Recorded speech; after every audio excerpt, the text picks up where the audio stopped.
Ya sekarang bisanya apa, nyamanmu gimana, lakukan aja yang itu. Tidak usah mikir masa depan. Dirancang boleh, tapi dikhawatirkan jangan. Masa lalu diingat boleh, tapi disesali jangan. Kalau disesali, itu batinmu sengsara. Khawatir juga begitu. Kamu boleh merancang masa depan, tapi jangan ditakuti dan dikhawatirkan.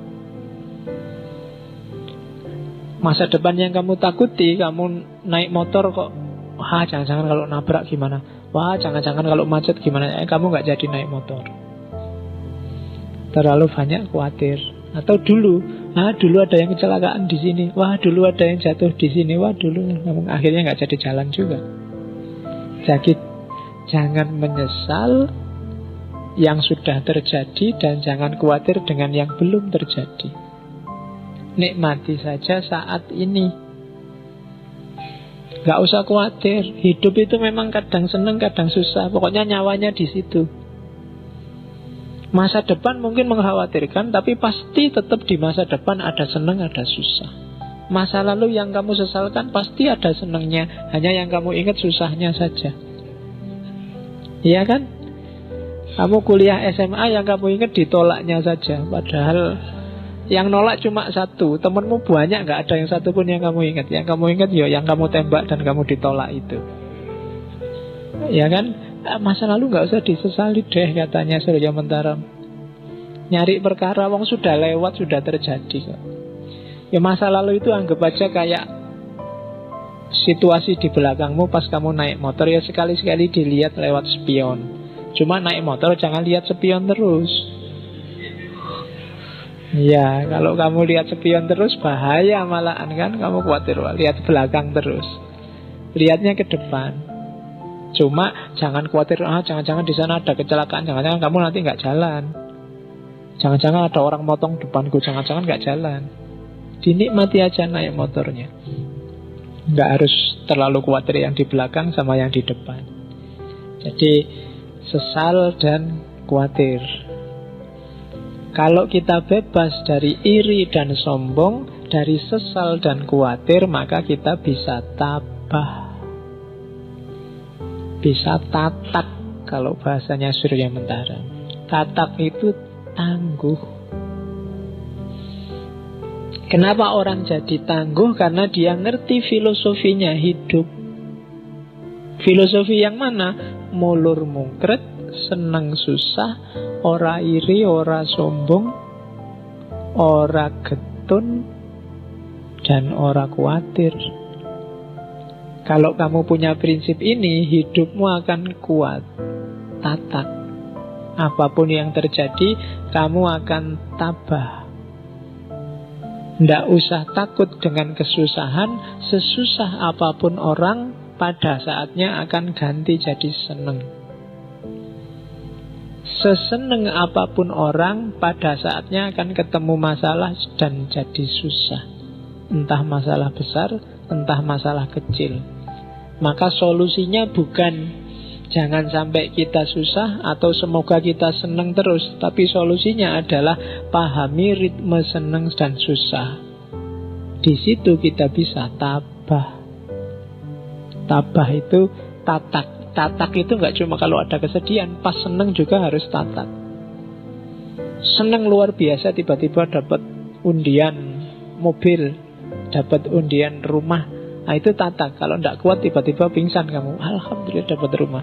Tidak dapat rumah, biasa aja, lumayan. Dapat rumahnya seneng, tapi kerepotan selanjutnya mesti datang. Dan itu susah, nyari izinnya lah, bayar pajak lah.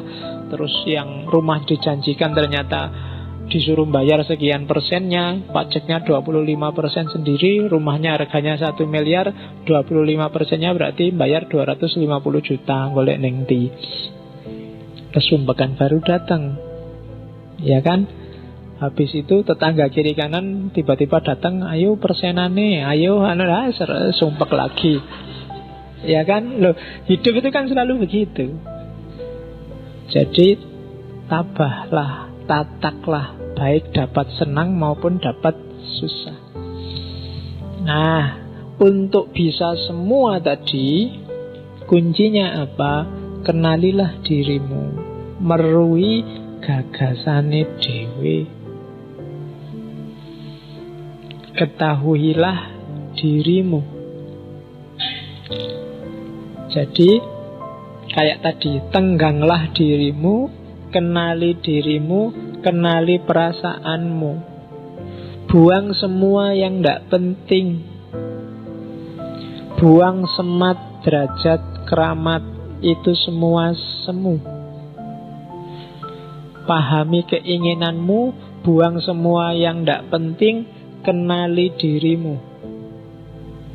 Kalau kamu sudah kenal dirimu dan semua atribut yang tidak penting lewat, kamu akan jadi menungso tanpa tenger, kalau bahasanya Surya Mentara. Manusia tanpa ciri. Jadi kamu bebas dari semua ikatan yang membelenggumu selama ini, baik ikatan seneng susah maupun ikatan semat, derajat, dan keramat. Nyari harta iya, karena kita butuh hidup, butuh fisik, tapi tidak tertipu dan terjerumus dalam semat. Nyari ilmu, nyari kemuliaan iya, tapi tidak tergila-gila oleh derajat. Nyari status, nyari pangkat iya, tapi tidak terpesona oleh keramat. Itu anggap aja baju yang sewaktu-waktu bisa ditanggalkan dan tidak penting. Toh tidak pakai baju kamu bisa hidup asal nggak dilihat orang lain. Iya kan, kalau dilihat orang lain yang jadi problem. Nah, kalau bisa kayak gitu, maka kamu adalah manusia tanpa tenger. Kenapa manusia tanpa tenger? Karena semua tenger yang melekat padamu itu sifatnya artifisial, tidak penting. Namamu kan juga cuma simbol saja. Semua gelarmu kan juga simbol. Apakah kamu mahasiswa, apakah kamu anak soleh, apakah kamu takmir, apakah kamu SAG, MAG, MSG. Iya. Kemarin ada diskusi apakah S2 itu gelarnya harus MA, MAG, apa MUD, apa MANU. Tak usulkan gimana kalau MSG aja. Itu dahsyat loh, MSG itu sedikit-dikit tapi dalam jumlah banyak bisa bikin kacau metabolisme tubuhnya manusia. Nah, jadi kalau bisa tidak terikat oleh itu semua, maka kamu jadi manusia yang sejati, manusia yang tanpa tenger. Kalau bahasanya Iqbal, manusia otentik. Itulah dirimu yang sejati, yang tidak tertipu oleh macam-macam, tidak terlalu banyak topeng. Semakin banyak topeng, semakin kamu berat. Misalnya, topengmu dulu hanya mahasiswa, sekarang ada tambahannya, mahasiswa aktivis. Ada tambahan lagi, mahasiswa aktivis yang kutu buku. Ada tambahan lagi, mahasiswa aktivis yang kutu buku yang takmir. Ada loh ya kan, saya banyak topengnya semakin berat tugasmu, semakin susah hidupmu. Maka ambil jarak dari semua topeng itu, kenali dirimu secara otentik. Jadilah manusia tanpa tenger. Apa ndak boleh Pak jadi mahasiswa aktivis, jadi mahasiswa takmir? Boleh. Tapi jangan anggap itu esensial, jangan anggap itu urgent dan penting. Itu semua sifatnya sementara, kayak seneng dan susah. Nah, maka dengan itu kamu akan jadi manusia tanpa tenger. Konsep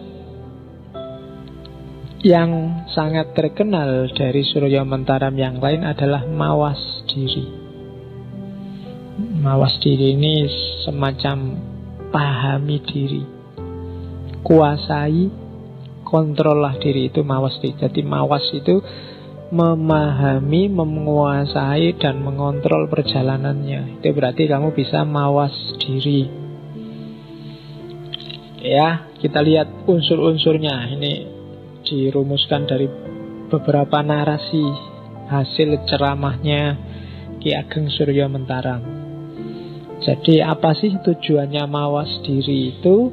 Mawas diri itu tujuannya tahu kelemahan dan kelebihan kita, yang semua dijelaskan tadi, dengan target akhirnya untuk jadi manusia tanpa tenger.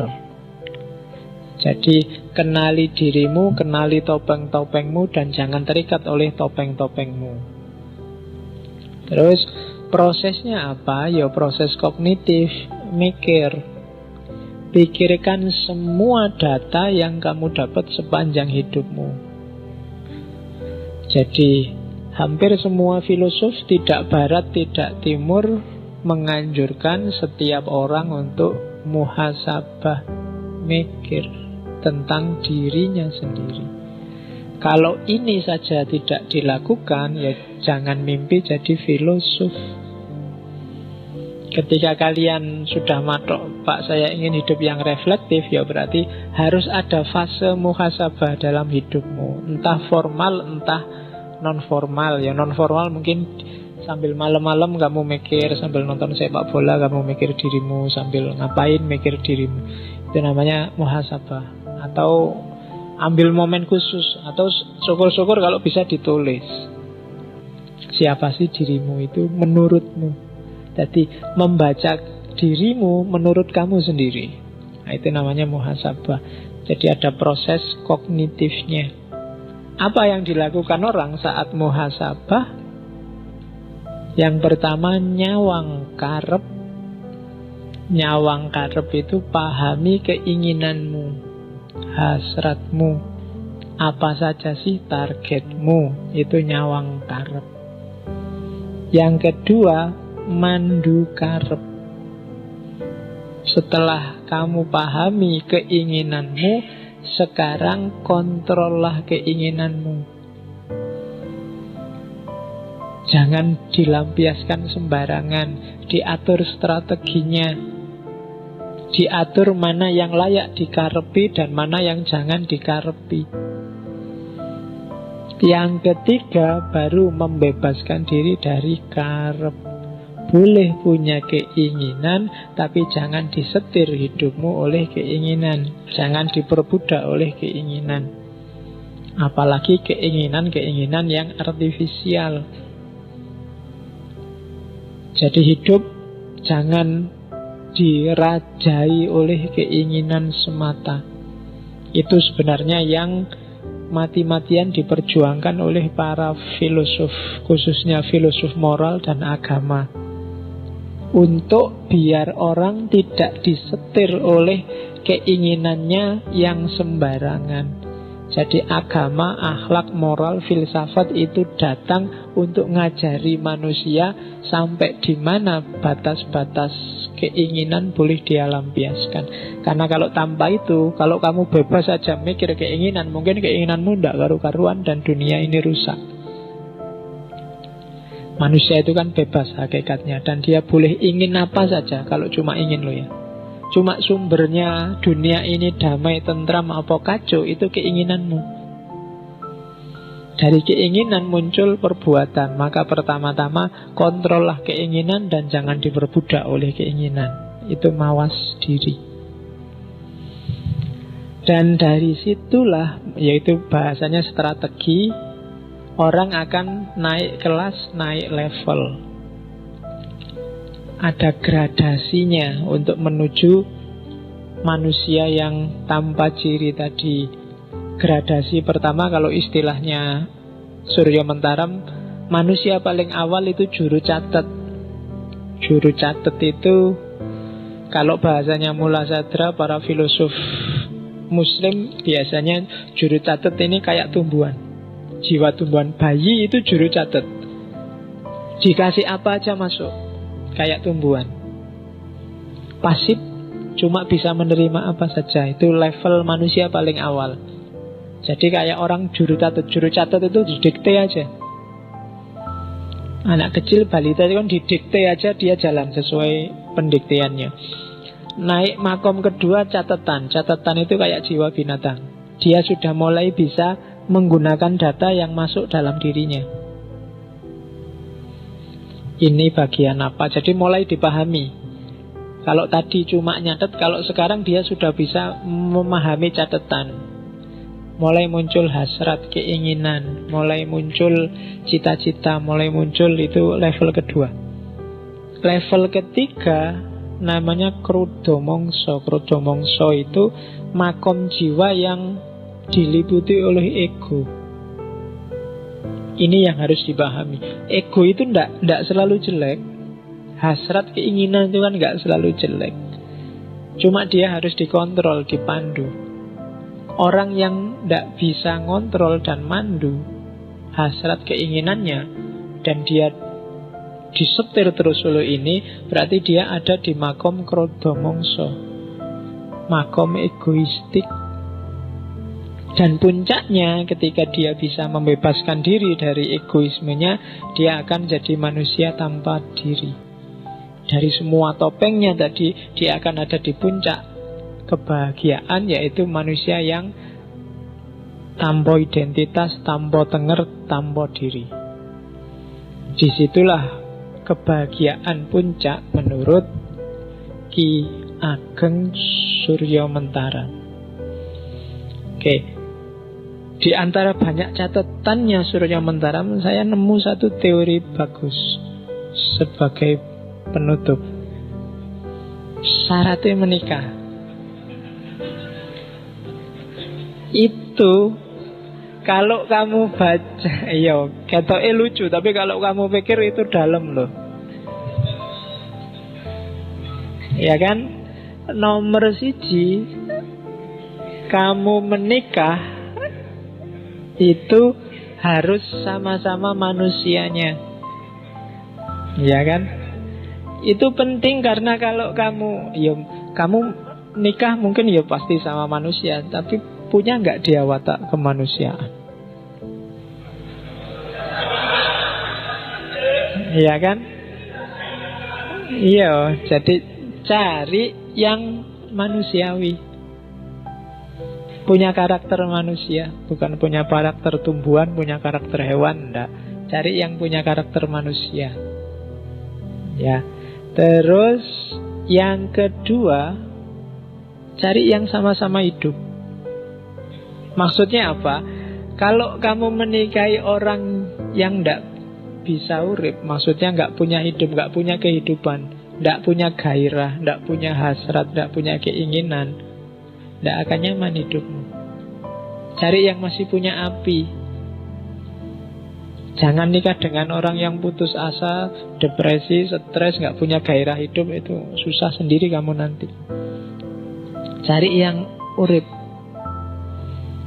Yang keempat, lanang karo wadon, cari lawan jenis. Yang feminin, nyarilah yang maskulin. Yang maskulin, nyarilah yang feminin. Loh, ya, itu tidak harus fisik laki-laki perempuan. Ini mungkin ngomongnya karakter. Kalau kamu feminin, laki-laki kadang juga jiwanya feminin.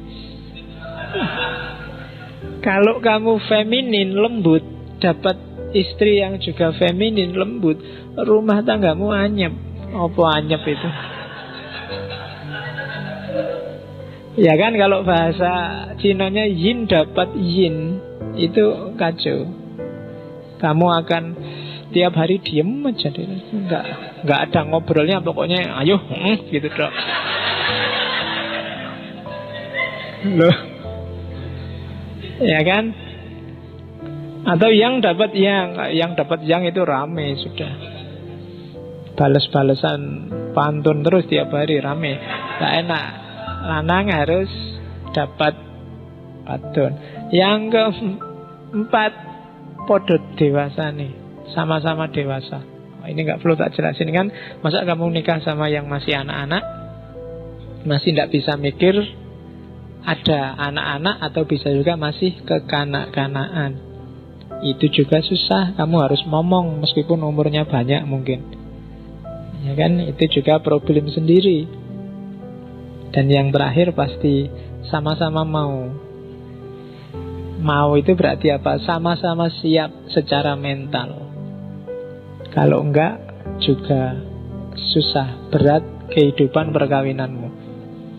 Oh, itu kalau dibaca sekilas kelihatannya simpel. Podo wonge, podo uripe, lanang entuk wedok, wedok entuk lanang padha dewasane, padha geleme.